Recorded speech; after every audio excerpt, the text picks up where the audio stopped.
Tangga pegah apa?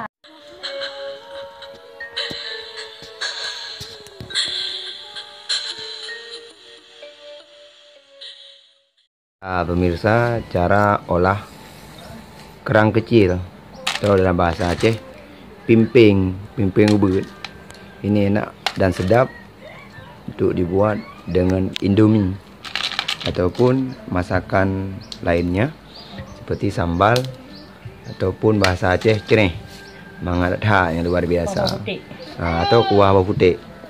Inilah peninggalan makanan terenak di Aceh.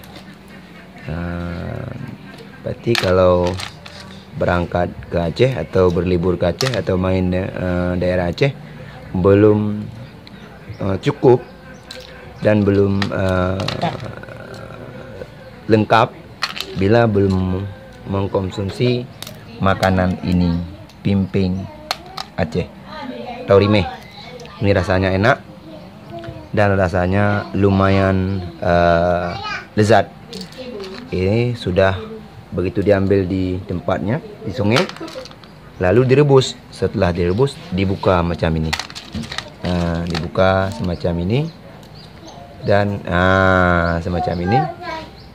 Tapi kalau negatifnya macam itu, tapi nggak negatif, positif saja. Luar biasa.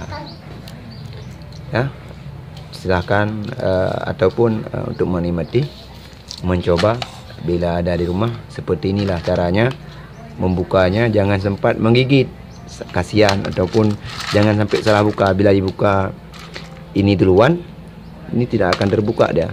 Buka di pokoknya dibuka. Cara buka, jangan heran bagaimana cara bukanya. Taruh sendok, diputar, lalu jadi. Sendok boleh, pisau boleh, bisa dia kan.